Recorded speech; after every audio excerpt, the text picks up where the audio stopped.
1, 2, 3, 4.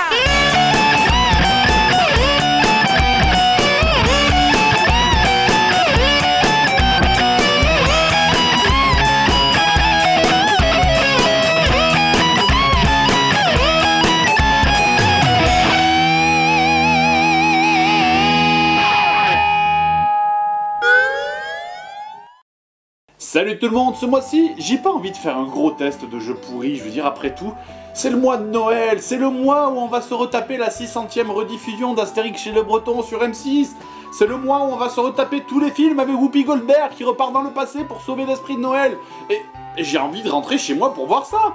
Donc ben voilà, comme on n'aura pas le temps de faire un gros truc, on va plutôt jouer à destin et changer de vie. Bon mais c'est à qui là? C'est à Dorian? Non, Dorian c'est le fil rouge de cette émission. Parce qu'il est tombé sur la case pour devenir routier il y a 2 heures, donc ça fait 2 heures qu'il joue à Euro Truck Simulator. Ça va bien, Dorian?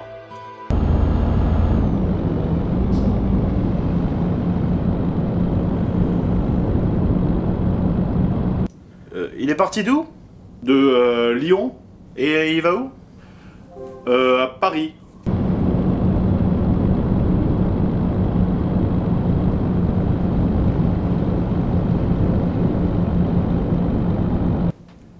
Bon, bah c'est à moi. Jouer à destin pour changer de vie. Ouais mais t'as triché là, t'as dépassé d'une case en 3 et tu tapes tous les sous de la banque. Et écoutez, monsieur Seb, qu'est-ce que je devais faire, hein? Qu'est-ce que je devais faire? Est-ce que je devais laisser cet argent être pris par des jeunes qui chantent du rap islamiste? Et t'es en train de me prendre pour un con. Mais t'as raison! Je suis devenu un homme politique! Geopolitical Simulator 2 Rulers of Nation est un jeu sorti en 2010 développé par les Français d'Eversim. Alors, ce jeu est honnêtement plein de bonnes idées, mais gérer une simulation géopolitique, ça demande de prendre en compte tellement de paramètres que c'est impossible de faire un truc parfait. Et c'est ce que j'aime bien dans ce jeu, c'est qu'on aboutit à des situations qui sont absolument fantastiques. Alors, maintenant, avec tous les patchs qui sont sortis, le jeu est quand même un peu plus jouable qu'avant, hein, puisque dans mes premières parties, j'avais été chassé du pouvoir, par exemple, parce que j'avais augmenté l'âge de la retraite de 1 an, je crois, et du coup, il y avait 60 millions de personnes dans les rues. 60 millions, hein, et 60 millions selon la police, hein, pas selon la CGT, hein. Ce qui est pas mal, hein, vous avouerez, parce que ça veut dire que tout le monde était dans la rue en train de manifester, hein, les vieux dans le coma, les enfants dans les écoles, les bébés qui venaient juste de naître, tout le monde était dans la rue en train de manifester. Ce qui est bien dans ce jeu, c'est que tu peux jouer et diriger ton pays un peu avec la politique que tu veux, hein. Tu peux faire comme DSK, hein. Ça va pas, non? Monsieur, ça tire. Tu peux faire comme Bayrou. Oui, là, l'écran est éteint. Tu peux faire comme George W. Bush. Là, j'ai envahi l'Andorre parce que j'ai donné les preuves à l'ONU que l'Andorre représentait un danger pour la sécurité internationale. Donc, le jeu a été fait en 2010, c'est pour ça qu'on commence avec un Sarkozy à 50% de popularité, ce qui est déjà quelque part un bug en soi, et nous voilà aux commandes de la France qui possède un chômage élevé et un fort déficit. Et là, je sais pas si c'est un bug du jeu ou si c'est extrêmement réaliste, mais en gros... Dès que je fais le moindre truc, il y a des manifs partout, il y a des voitures qui brûlent dans toutes les villes, le pays entier est en grève et la presse entière me vomit dessus. Le but de ce jeu, c'est simplement de bien gérer son pays, hein, le budget, le déficit, le chômage, les relations internationales, et toujours de maintenir sa cote de popularité le plus haut possible, ce qui est quasiment impossible puisque la moindre action entraîne des conséquences complètement disproportionnées. Je veux dire, je prends une décision à 2 h du matin, à 3 h, il y a 800 000 personnes dans les rues, comment ils font ça ? Et là, de toute façon, j'ai dit aux camarades, moi je n'ai rien à branler parce que... Le lave-signal. Rêve ma belle. Une autre partie importante de ce jeu, c'est de gérer son agenda de rendez-vous. C'est d'ailleurs une partie amusante du jeu, puisque dans ce jeu, en fait, vous pouvez rencontrer tout le monde, les responsables syndicaux, les ministres, les personnalités du showbiz, etc. Et ça vous donne plusieurs options de dialogue, genre les féliciter, les envoyer chier, leur offrir un café, leur faire l'amour sauvagement sur la table. D'ailleurs, le truc marrant, c'est que vous pouvez leur proposer ça dans n'importe quel ordre. Non mais franchement, pauvre abruti, hein, t'es vraiment la dernière des merdes, hein. Café? Nico sait faire un bon café, Nico sait faire un beau café. Enfin bref, de toute façon, ce jeu est bien trop compliqué pour réussir, donc finalement, devant la situation qui s'empire, je décide de changer de Premier ministre, hein, qui est devenu impopulaire, et donc je choisis de remplacer François Fillon par le chef de la secte des adorateurs de Belzébuth. Mais bien sûr, nous sommes totalement en phase, c'est bien connu. Oh putain, quoi, je suis en phase avec Belzébuth, quoi, je dois vraiment jouer comme une merde. La France est dans une phase difficile, mais grâce à l'aide de Satan, nous pourrons franchir cette étape. Au passage, tant que j'y suis, j'essaye aussi de nommer aux affaires étrangères le chef de la secte extraterrestre des enfants astro de Vénus. Mais ça marche pas. C'est dommage, parce que moi, franchement, je suis sûr que ça aurait eu la classe dans les dîners avec Obama. Bonjour, je vous présente mon Premier ministre et mon ministre des Affaires étrangères. Bon, de toute façon, je suis déjà à 0% de popularité, alors bon, l'Europe vient de m'exclure de la zone euro, je vois pas pourquoi. Putain, j'ai quand même le droit d'avoir Belzébuth en Premier ministre si je veux, quoi, merde, ça va. Donc, en représailles, je décide d'envahir la Belgique, et là, il y a Jean-François Copé qui vient me demander si tout va bien. Ça va, vous? La famille, les enfants? Belzébuth, ça va, tout va bien? Bref, je suis destitué, et ma partie finit comme ça. Cela dit, au moins, ça a l'avantage d'être une fin assez logique, puisque moi, il m'est arrivé quand même dans plusieurs parties que ça finisse subitement sur un truc à la con, genre tu fais ta vie, tout va bien, tu vas négocier un contrat en Suisse, tranquille, puis après tu vas au salon de l'agriculture pour visiter, tranquille, tu parles aux gens, tranquille, tu te fais empaler par un taureau, tranquille, what? Nicolas Sarkozy, salon de l'agriculture de Poitiers, astronaute qui crie mort aux vaches, et je meurs encorné par un taureau? Quoi? Enfin bon, allez, basta. De toute façon, dites-vous bien que dans ce jeu, le seul moyen de ne pas perdre, c'est encore de ne pas toucher au clavier. Bon, c'est à qui de jouer? Radio Trafic FM, l'infotrafic. 16h45, encore une légère difficulté sur la 8 en direction de Nice sur le secteur de Pourrières. 17 km après la bifurcation vers Aubagne, un léger ralentissement sur 800 mètres. Dans les Alpes-Maritimes sur la 8 en direction d'Aix-en-Provence. Oh, je suis du côté de Montbrisson là. Ça roule bien. Mais j'en ai quand même pour 4-5 heures de route. Donc je risque de m'arrêter prendre un café sur une heure, dès qu'il y en aura une. Bon, bah c'est à moi là. Jouer à destin pour changer de vie. Je suis quoi là? Amis du bon goût et de la poésie, au revoir.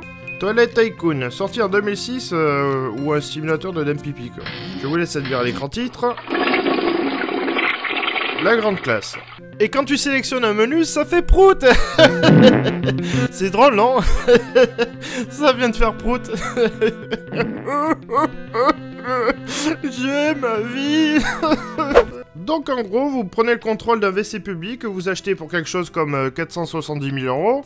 Ça fait quand même beaucoup d'argent, ouais.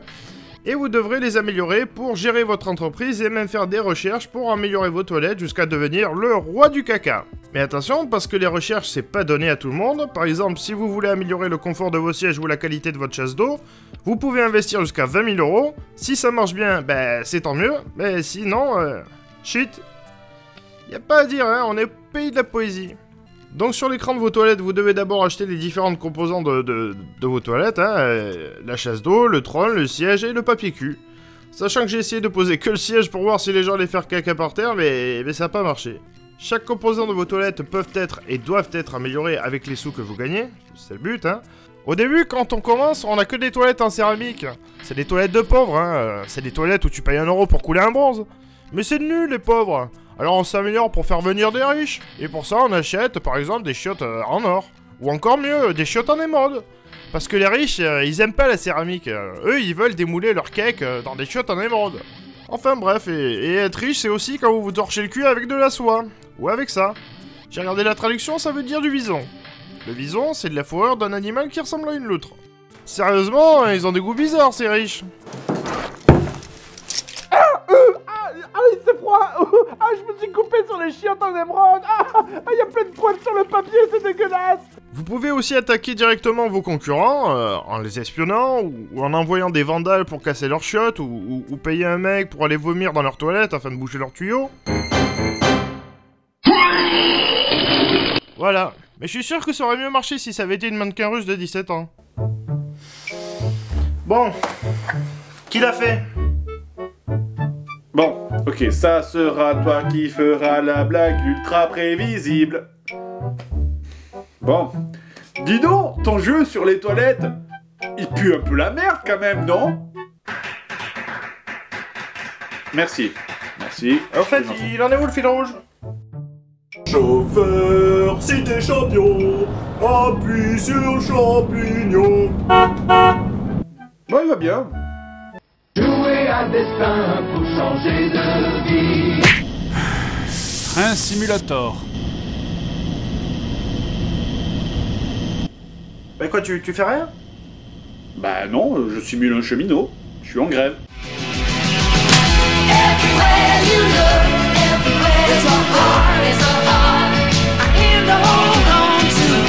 Ah sérieusement, l'épisode n'est pas fini, je tire une carte.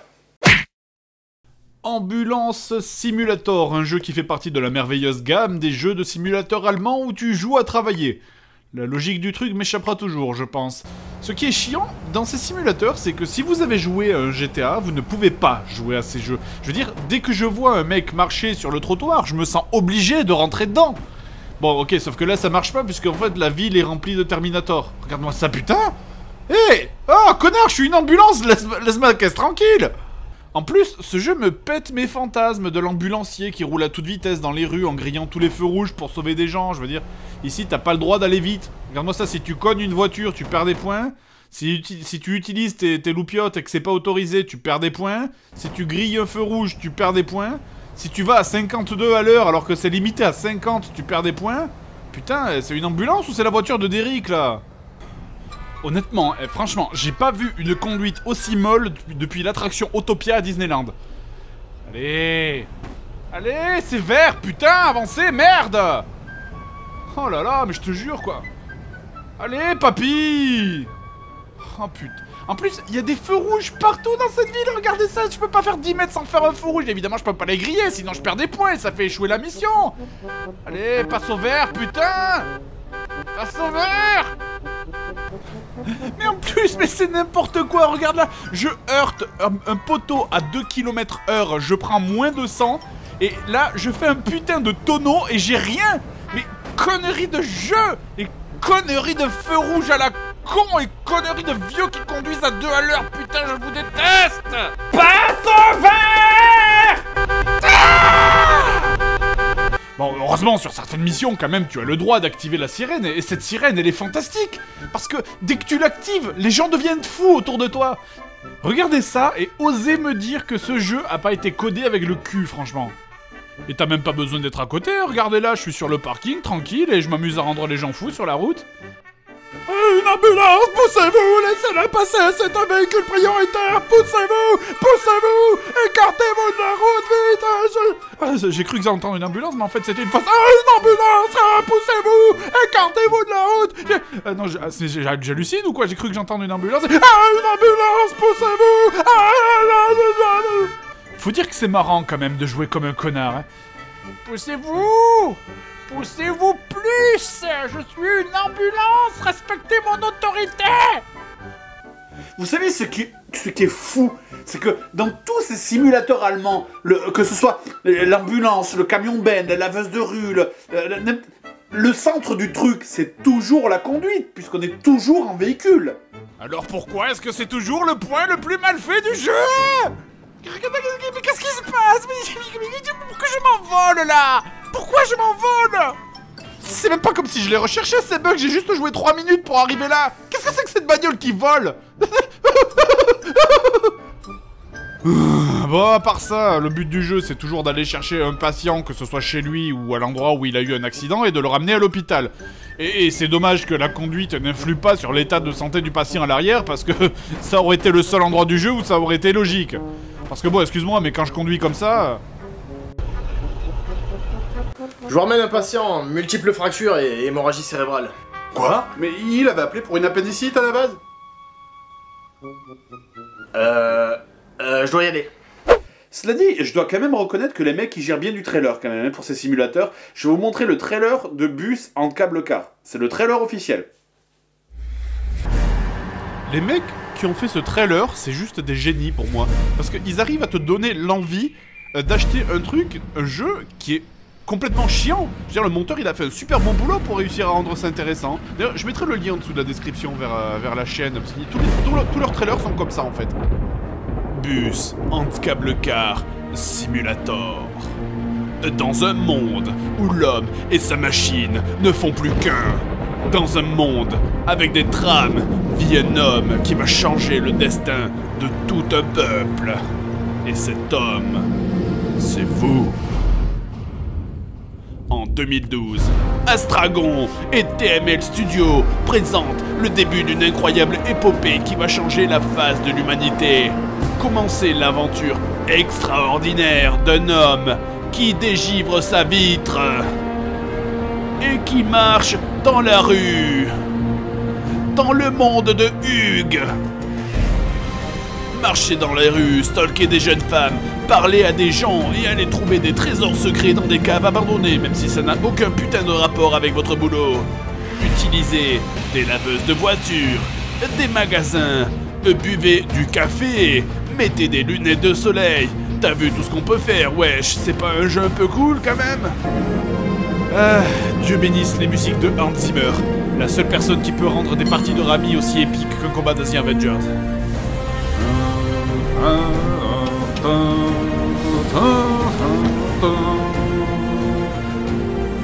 Putain, mais j'ai trop envie d'y jouer du coup maintenant. C'est super chouette de la musique quand même. Tu fais n'importe quoi de chiant, tu mets une bonne musique dessus et ça te motive trop.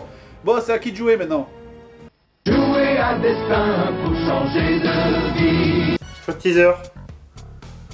On joue à la PS3? Jouez à destin, ayez une vie pourrie. Celui d'un chauffeur qui roule toute la nuit, celui d'un politique qui se tape Martine Aubry, d'un pipi qui nettoie du vomi, celui d'une ambulance qui n'a jamais conduit. Jouez à destin pour changer de vie.